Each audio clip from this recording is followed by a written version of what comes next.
Hi everyone, it's Ali. Thanks so much for joining me today. In this video, I'm going to show you how to make this fancy Slimline bridge fold card. It's a lot easier than it looks, I promise. If you enjoyed this video, please give it a big thumbs up and subscribe to my channel for more like this. I've got lots more card making videos on my channel, and if you enjoy this one, I think you'll enjoy those too. Let's get started making this card.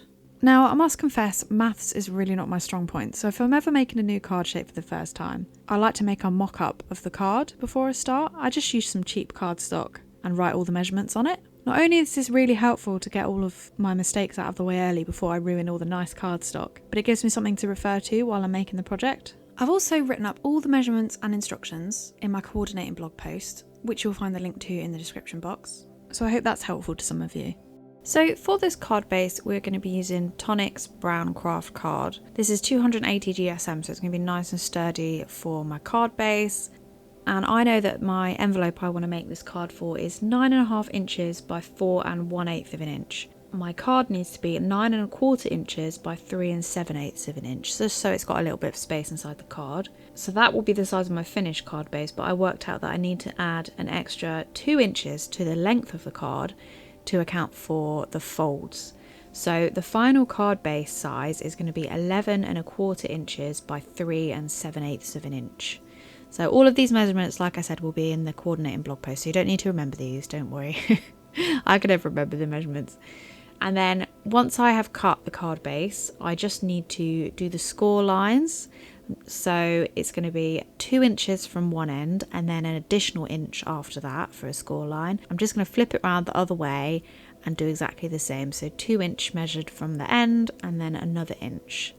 And then once we've done the score lines on both ends, I need to do the folds, which again are really, really easy. You just fold the outside panels to the back of the card, one on each end, and then you fold the other ones forwards to the front of the card, again one on each end.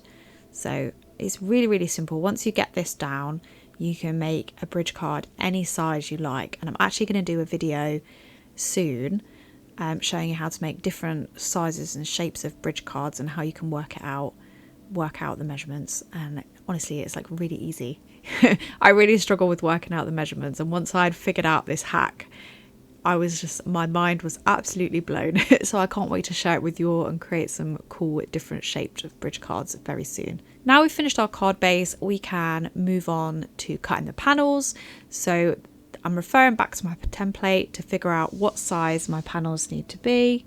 And I'm going to use this paper pad from The Works I've had for absolutely ages. It's a really nice paper pad, some really like jazzy tropical patterns. I'm just going to use these two leaf patterns from near the back. I'm using a smaller leaf print for the panels towards the back of the card and a larger leaf print for the panels at the front, because if the leaves are closer to you, they're going to be larger. So that made sense in my head. And I've just got to cut them to 1/4 of an inch smaller than the actual card panels, just so there's a little bit of a border around the edge and they're easier to glue on. I wanted to let some of the original card base show through around the panels as well. I really like to do that, like make a nice border.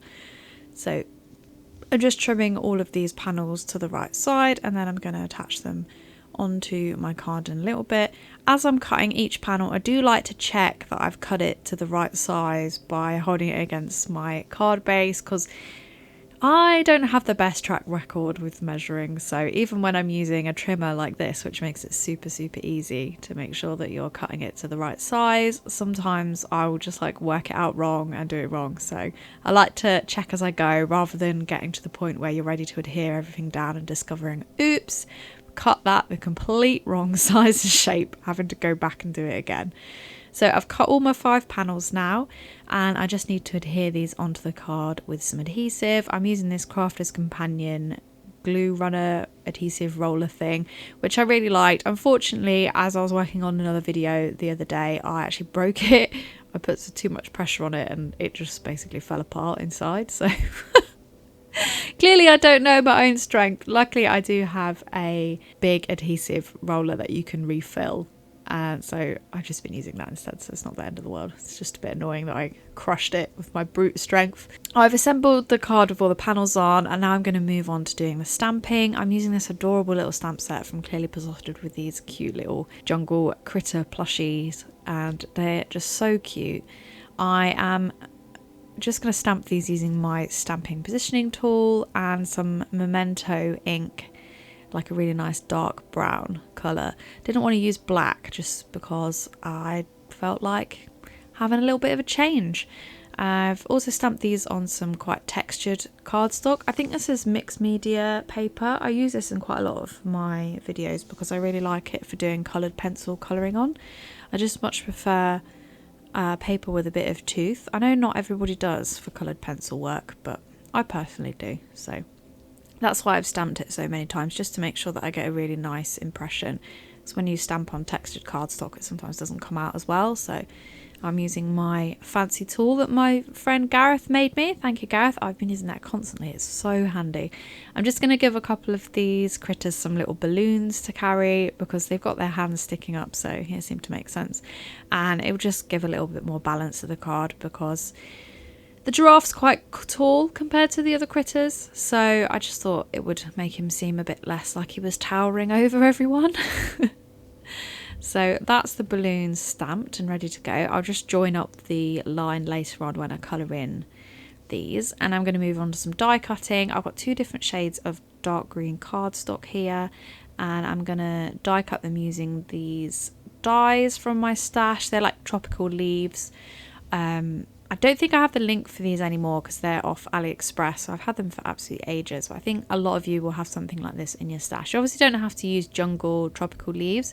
You can use any leaf dies you like. You don't have to use leaves. You could use flowers. You could use hearts. You could basically use anything really for this technique. It's quite an adaptable card design. You just have to have a little bit of imagination and just adapt it to whatever you want. You don't have to have them all be the same thing either. You can have a bunch of different die cuts in the background.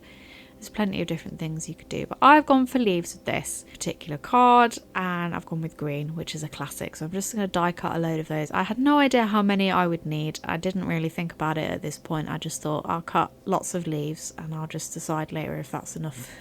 I could always go back and cut some more, but I ended up making it work. And just to give the leaves a little bit more dimension so they're not all completely flat, I did some ink blending on the edges of them. I've just used some distress ink in gathered twigs and one of my many makeup brushes turned ink blending brushes. They're really good. I think these ones are off AliExpress, but I've got a ton of different ones from different places.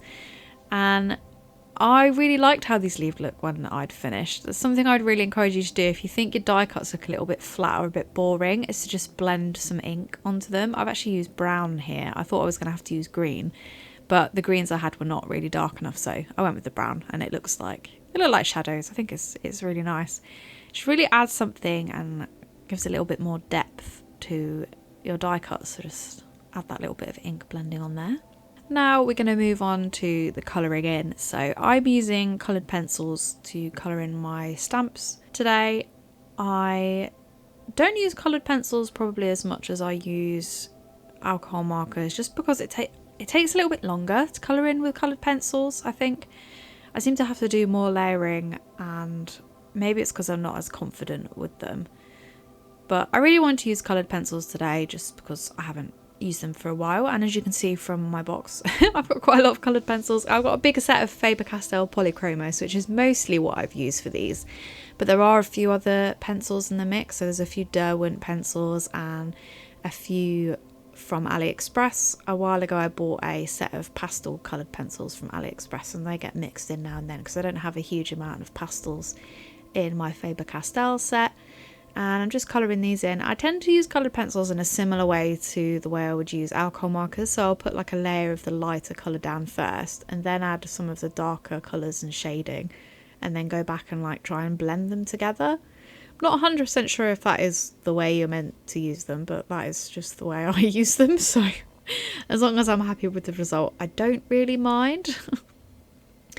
As I was colouring these in, I did have some pictures of the actual animals off to the side that I was referring to, which I know is, I don't know, I just really struggled. I tried to start colouring them without a picture, but I was like, oh, well, what colour should this be? Is this the right orange? Is this the right brown? Like, where does this colour start and this colour end? So I ended up just giving it a get in some pictures of giraffes and lions and just referring to them.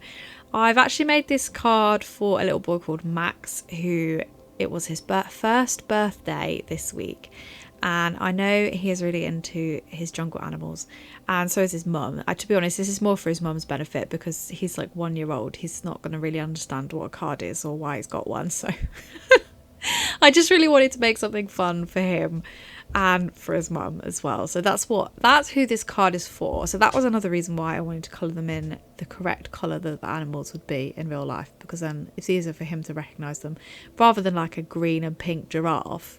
That's not going to look like a giraffe, is it? Especially to a 1 year old. So but yeah, and also I quite struggle to deviate from the actual colours of an animal when I'm doing colouring in. It has to be like the right thing. Like, it doesn't matter if it's an animal or an object or a tree or a flower. I end up just copying the colours from real life. I don't know why that is. Maybe I'm just not imaginative enough for it to work. So but I was really pleased with how the colouring came out on these. I think it looks really nice, and I got to practice with my coloured pencils quite a bit, and I was particularly pleased with the lion manes. I did a lot of like layering of different colours and trying to add like texture. Like, it doesn't look like fur, like I realised that, but it does look nice and there is a little bit of texture to it. So, you know, these are cartoony, they don't have to look realistic, so it's fine. Yeah, I think the giraffe was my favourite. I'm really pleased with how the giraffe came out. He looks really adorable. So the next thing I did after that was cut those out. So there we are, they're all cut out. I didn't make you watch that because it took ages. And I've got all my leaves ready. So what I'm going to use these for is create the bridge for my card. Now traditionally on a bridge card you would have a long strip of card that would go across the front, but I didn't want to do that. This is a fancy slimline bridge card tutorial, not a regular slimline bridge card tutorial. So we're not doing a strip of paper. What we're doing is gluing all of these little critters together to make a little row, and then I'm going to add some strips of leftover paper on the back just to give them a little bit more structure. And then I'm going to stick those on top of all the leaves and make my bridge that way. So this is just going to be me getting covered in adhesive roller for the next 10 minutes, and then I've stuck all of my leaves on the back. I've tried to space them out so they look quite organic, so they're all over the place, so I've not got two of the same leaves next to each other, and they also need to create enough structure to be able to hold the card together. So that was quite a big ask for like a load of random bits of paper, so that's why it took me a little while to get them all situated, but we did get there in the end, and I ended up with a strip just wide enough to hold my card together. And by the time I'd added lots of extra bits of leftover cardstock on the back just to like hold it together, and some very strong glue, it worked just fine. So I was quite pleased with that. I was a little bit worried it would be a little bit flimsy, but I guess I trusted my instincts that it would not be too flimsy, and I was correct, so that's always nice.